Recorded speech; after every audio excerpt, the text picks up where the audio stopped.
Hello student, good evening to all of you. तो student, आज की क्लास में हमें पढ़ना है कि कार्य सरलीकरण। कार्य सरलीकरण हमें क्यों पढ़ना है? पिछली क्लास में हम पढ़ रहे थे गृह प्रबंधन। गृह प्रबंधन में हमने क्या पढ़ा था? अपने घर को मैनेज करने के लिए हम जो संसाधनों का प्रयोग कर रहे थे उसमें से सबसे इम्पोर्टेंट क्या था? समय, शक्ति और धन का व्यवस्थापन पढ़ रहे थे। तो उन्हीं के व्यवस्थापन से रिलेटेड एक टॉपिक ये है कि जो कार्य सरलीकरण है, हम अपने मैनेजमेंट के साथ ही साथ कार्यों को किस प्रकार से सरल बनाएं। तो आज के लेसन में हमें क्या पढ़ना है? कार्य सरलीकरण और घरेलू उपकरण। तो सबसे पहले हम ये जानेंगे कार्य सरलीकरण होता क्या चीज़ है। कार्य सरलीकरण में आप देखिएगा, कार्य की निश्चित मात्रा को संपन्न करने के लिए समय व शक्ति दोनों की मात्रा को कम करने की प्रक्रिया को कार्य सरलीकरण कहते हैं। यानी कि जो भी हमारा कार्य है उस कार्य को करने के लिए हम किस प्रकार से अपनी कम शक्ति और कम क्या करते हैं, धन और कम समय का प्रयोग करके अपने कार्य को करते हैं। सबसे ज़्यादा इम्पोर्टेंट है समय और शक्ति, इन दोनों का कम प्रयोग करके हम अपने निश्चित कार्य जो भी है हमारे कार्य, उन कार्यों को हम अच्छे से कर पा रहे हैं तो वो कार्य क्या कहलाता है? कार्य सरलीकरण की प्रक्रिया कहलाती है। इसके बाद हम बात करेंगे जो कार्य सरलीकरण है उसके सिद्धांत की बात करेंगे। यानी ये सिद्धांत जो बताए जा रहे हैं इसमें ये नियम के जैसे बताए गए हैं। इसमें ये बताया गया है कि किस प्रकार से हम अपने कार्यों को सरल बनाएं। उसमें सबसे ज़्यादा इम्पोर्टेंट है समय की बचत। कार्य सरलीकरण में आपको क्या पढ़ना है? जो सिद्धांत है इसका, समय की बचत। आप समय की बचत करेंगे, कार्य सरलीकरण का प्रयोग करके आप समय की बचत करेंगे। इसके बाद है शारीरिक ऊर्जा की बचत। जो हमारी शारीरिक ऊर्जा है वो भी बचेगी जब हम कार्य सरलीकरण का प्रयोग करते हैं। और आगे है धन की बचत। यानी कि ये जो तीनों हमने मैनेजमेंट में पढ़ा था, समय, शक्ति और धन, वही इसके सिद्धांत में बताया गया है। कार्य सरलीकरण के लिए ये बहुत ही इंपॉर्टेंट होते हैं। इसके बाद हम पढ़ना है कार्य सरलीकरण जो हम कर रहे हैं, कार्य सरलीकरण करने के तरीके क्या क्या हो सकते हैं। कार्य सरलीकरण में सबसे पहला पॉइंट आप देखिएगा, कार्यस्थल को व्यवस्थित रखना। यानी कि जब भी हमें कोई कार्य करना हो तो जो हमारा कार्य करने का स्थान है उस कार्य स्थल को जब तक हम व्यवस्थित नहीं रखते हैं तब तक हमारा कार्य अच्छे से संपन्न नहीं हो सकता है और बहुत ही जल्द नहीं हो पाएगा। जैसे आप क्या करें, आप कहीं रसोई घर में अगर गृहिणी खाना बना रही है, वो क्या करे, जो किचन है वहाँ पे जो आवश्यक सामग्री है वहाँ न रख के बल्कि स्टोर रूम में से जाके बार बार उसको लेके आना पड़े तो उसके साथ क्या होगा? समय भी ज़्यादा लगेगा और उसकी ऊर्जा भी ज़्यादा खर्च होगी। तो इसके लिए हमें क्या इंपॉर्टेंट रखना है कि जो भी हमारा कार्यस्थल है, जो भी हमारा कार्य करने का स्थान है, उस स्थान को हम व्यवस्थित रखें। कोई भी चीज़ें इधर उधर ना रखी हो या फिर कोई चीज़ें ऐसी जगह ऐसे ना रख दी जाए कि हमें उसे ढूंढने में समस्या हो, हमें कार्य करने के समय उपलब्ध ना हो सके। तो इन सब बातों को हमें ध्यान में रखना पड़ता है कार्य सरलीकरण में। इसके बाद दूसरा पॉइंट है उपयुक्त कार्य विधि का प्रयोग। उपयुक्त कार्य विधि यानी कि जो कार्य करने की विधियों को हम अपना रहे हैं वो उपयुक्त होना चाहिए, सरल होना चाहिए और अच्छा होना चाहिए। जैसे अभी आप देखें, अगर मान लीजिए आप कोई काम कर रहे हैं, चाहे कपड़े धोने का कार्य हो या फिर बर्तन धोने का कार्य हो, खाना बनाने का कार्य हो, आप जिस विधि का उपयोग करना है वो ना करके आप दूसरी विधि का प्रयोग करें। अगर आप मान लीजिए क्या जैसे कि तवे पे रोटी बनानी है तो तवे पे आप रोटी ना बना क्या करें, आप रोटी को बना बना के डायरेक्ट क्या करें, उसको कढ़ाई में रोटी बनाएं तो क्या जल्दी होगा? नहीं होगा। जो उसकी उपयुक्त कार्य विधि है उसी का प्रयोग करके आप क्या करेंगे, भोजन को बनाएं या फिर कोई भी कार्य करें आप तो उसमें उपयुक्त कार्य विधि का ही प्रयोग करके आप कार्य को करें। इसके बाद है तीसरा पॉइंट क्रमबद्ध कार्य। यानी कि जो भी हमारा कार्य हो वो एक क्रमबद्ध तरीके से होना चाहिए। जैसे सुबह के टाइम में कार्य इतना ज़्यादा होता है तो उसमें हमें क्या देखने को मिलता है, अगर सुबह के टाइम में जो कार्य है जो इम्पोर्टेंट है उसको ना करके हम शाम के टाइम या दोपहर वाले कुछ काम को एक्स्ट्रा इसमें इन्वॉल्व कर दें तो क्या हमारा काम आसानी से होगा? बिल्कुल भी नहीं होगा, बल्कि हमें कार्य को करने में बहुत ही समस्याएं होंगी। हम अपने कार्य को आगे पीछे करके करें, कोई लय नहीं है, कोई क्रम नहीं है, कभी ये कार्य कर रहे हैं कभी वो कार्य कर रहे हैं, बिल्कुल नहीं करना है ऐसा। बल्कि जो भी कार्य आप करना प्रारंभ करें उस कार्य को क्रमबद्ध तरीके से ही करें, तभी आपके क्या होगा, समय और शक्ति में बचत की जा सकती है। इसके बाद है उपयुक्त मुद्रा में रहना। उपयुक्त मुद्रा में रहना, यहाँ पे मुद्रा में यानी कि पैसे की बात नहीं की जा रही बल्कि आपकी शारीरिक स्थिति की बात की जा रही है। उपयुक्त मुद्रा में आप किस स्थिति, किस मुद्रा में बैठ के या खड़े होकर कार्य कर रहे हैं। अगर कोई कार्य आराम से बैठ के करने वाला है तो आप उसको खड़े खड़े करेंगे तो आपकी जो है एनर्जी वो लॉस होगी। अगर कोई कार्य है वो खड़े खड़े करना है, आप उसको बैठ के कर रहे हैं, बैठे बैठे कर रहे हैं, आप बैठ के झाड़ू लगाइए, जल्दी नहीं होगा, आपको बहुत समस्या होगी और उसमें आपको कार्य सरलीकरण नहीं हो पाएगा, आपको समस्या होगी उसमें। जैसे इसके आगे देखिएगा आप उपयुक्त ऊंचाई पर काम करना, जो भी आप काम करें जो उसकी एक निश्चित ऊंचाई हो कार्य करने की, उसी ऊंचाई पे आप काम करें। जैसे कोई भी चीज़ आपको अलमारी में नॉर्मल आप यहीं तक अगर पहुंच रहे हैं तो यहीं तक रखिए। अगर कोई ऊपर सामान रखना है तो कार्य करते समय आपको उसको उठाने में उतारने में समस्या होगी। आप उसको उठा के रख रहे हैं तब भी समस्या हो रही है, उसको उतार रहे हैं तब भी समस्या देखने को आ रही है।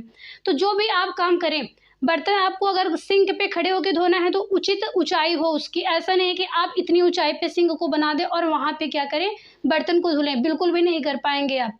तो जो कार्य है आपका करने का, उस कार्य को करने की जो विधियाँ हैं और उस कार्य को करने के लिए जो उपयुक्त ऊंचाई है उसका ही प्रयोग करके आप कार्य सरलीकरण कर सकते हैं।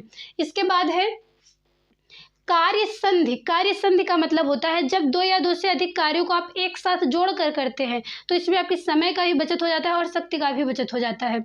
जैसे आप क्या करते हैं, अगर हमारे परिवार में कम संख्या में 2-3 लोग हैं, अगर एक कुकर में हम क्या कर रहे हैं, उसमें हम दाल भी बना रहे हैं, चावल भी बना रहे हैं, उसी में हम आलू वगैरह भी उबाल ले रहे हैं, तो क्या हो रहा है, इसमें समय की बचत हो रही है और शक्ति की भी बचत हो रही है।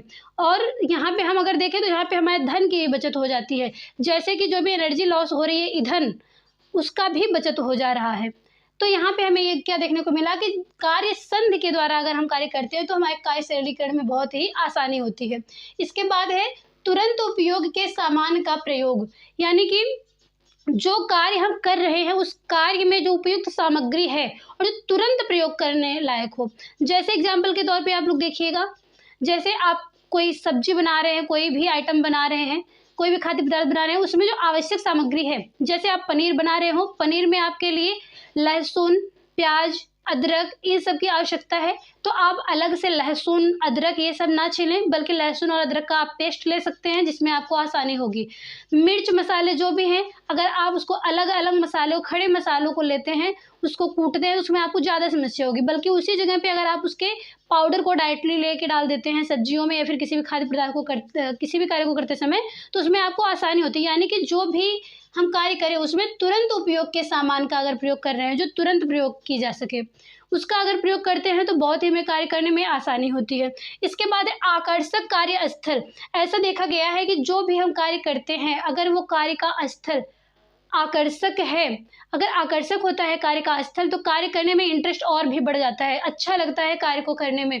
और वहीं पे कुछ ऐसा स्थान हो जहाँ पे हमें, जैसे आप रसोई घर में ढेर सारा, अगर हम चूल्हे पे खाना बना रहे हैं तो क्या रसोई में बहुत सारा धुआं इकट्ठा हो गया हो या फिर आपको वहाँ पे खांसी आ रही हो, वहाँ लाइट ना हो, अंधेरा हो, तो क्या आपको कार्य करने में आसानी होगी? आपका इंटरेस्ट बढ़ेगा? बिल्कुल भी नहीं बढ़ेगा। तो कार्य करते समय हमें क्या करना चाहिए, अपना जो कार्यस्थल हो उसको आकर्षक रूप देना चाहिए, अच्छे से कार्यस्थल को बना के रखना चाहिए। इसके बाद है कार्य कुशलता बढ़ाकर, यानी कि जो भी आगे कार्य कुशलता है, आपको जो कार्य करने की जो कुशलता है, अगर उसमें आपको अच्छे से निपुणता नहीं है, जिस कार्य को आप कर रहे हैं अच्छे से आप उस कार्य में निपुण नहीं है, आपको उसके बारे में नॉलेज नहीं है, तो आप कार्य को सरल तरीके से बिल्कुल भी नहीं कर पाएंगे। इसके लिए क्या आवश्यक है कि जो भी आप कार्य करें उसके बारे में आपको पहले नॉलेज होनी चाहिए। अगर नहीं है तो आप उसको अच्छे से सीख लीजिए, उसके बाद उस कार्य को करिए।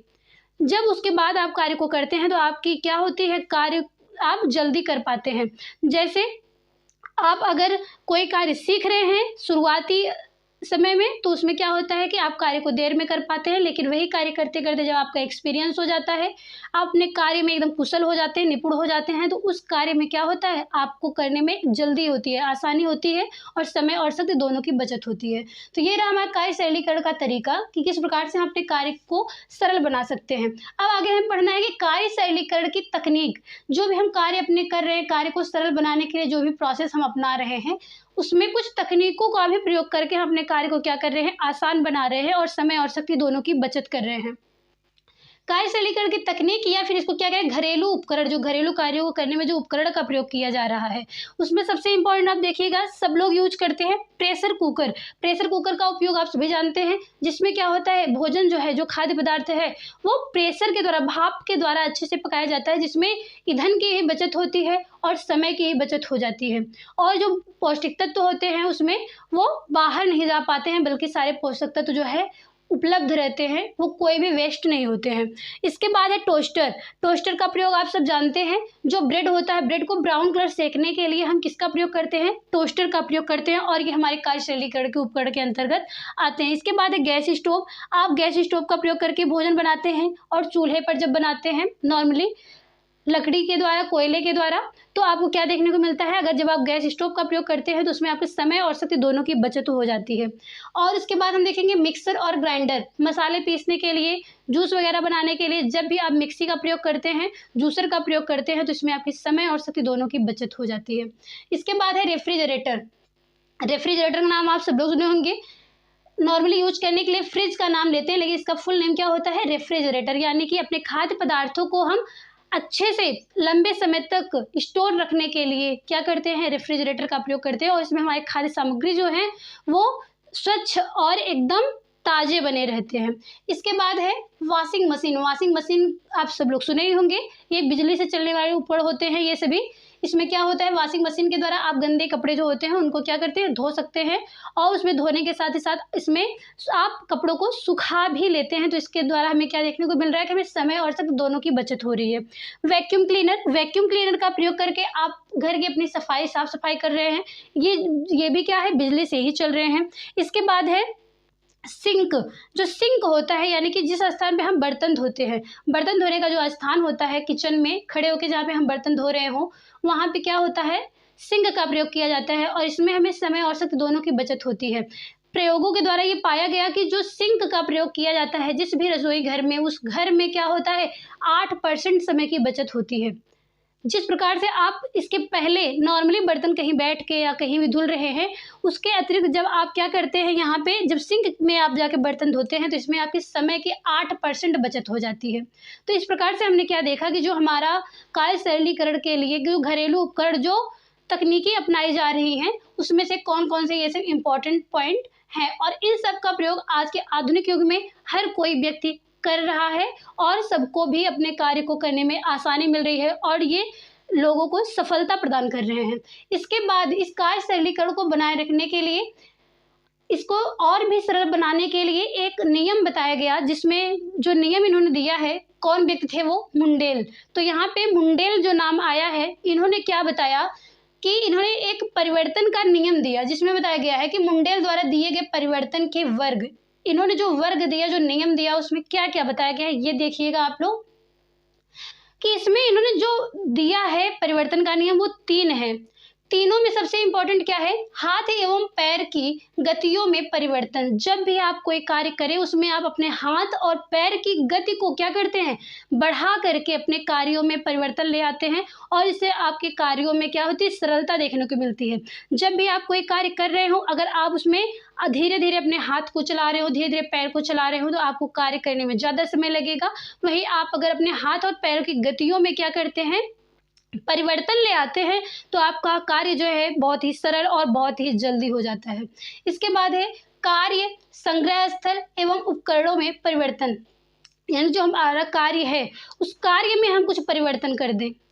उसके बाद है कार्य संग्रह स्थल। संग्रह स्थल यानी कि जिस स्थान पे हम अपने सारी सामग्रियों को एकत्रित करके रखे हुए हैं, और जो संग्रह स्थल है उसको हम इतने अच्छे से रखें कि कोई सामान इधर उधर बिखरा हुआ ना हो। जिस स्थान को हम जिस सामग्री को हम जहाँ से उठाएं वहीं पे रख दें, और उसे हम जब भी दोबारा प्रयोग करना हो तो उसे हम आसानी से प्राप्त कर सकें।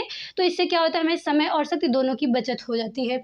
इसके बाद उपकरणों में परिवर्तन करके आप जो प्राचीन समय से यूज करते आ रहे बर्तन, अगर उन्हीं का प्रयोग करें, और तो आज के समय में इस भाग दौड़ की दुनिया में क्या देखने को मिलता है? कार्य आसानी से नहीं हो पाता है, बहुत ही समस्या होती है देखने में।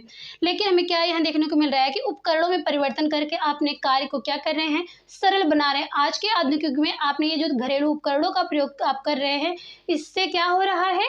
परिवर्तन देखने को मिल रहा है, कार्य में सरलता ले आई गई है। इसके बाद उत्पादन में परिवर्तन। उत्पादन में परिवर्तन यानी कि जो भी आप खाद्य पदार्थ बना रहे हैं, उस खाद्य पदार्थ को बनाने में या फिर किसी भी कार्य को करने में जो उत्पादन की जो सामग्रियां हैं, उसमें अगर आप परिवर्तन करके क्या करते हैं? अपने कार्य को सरल बनाते हैं। तो एक बार आप लोग इसको फिर से देखिएगा कि कार्य सरलीकरण में क्या देखने को मिल रहा है हमें, कि हम कार्य सरलीकरण में अपने समय और शक्ति दोनों को बचा के जब कार्य करते हैं, बचाने के लिए क्या कार्य करते हैं, वो क्या होता है, कार्य सरलीकरण होता है। कार्य सरलीकरण, नाम सुना है, कार्य को सरल बनाने वाले जो भी हम कार्य कर रहे हैं वो क्या होता है, कार्य सरलीकरण होता है। सिद्धांत में इसके बताया गया, समय, शक्ति और धन की आप बचत करके क्या करते हैं, कार्य सरलीकरण करते हैं। कार्य सरलीकरण के तरीके आपने देख लिए हैं।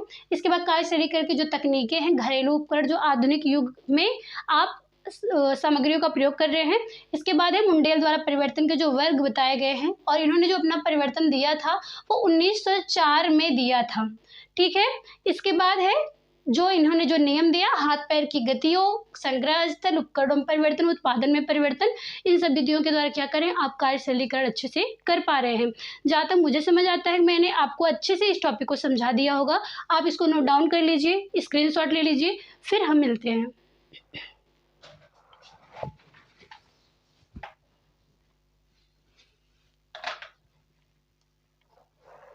तो स्टूडेंट, आज की क्लास में हमने जो भी आपको बताया, एक क्लास यहीं पे कंप्लीट हो जाती है।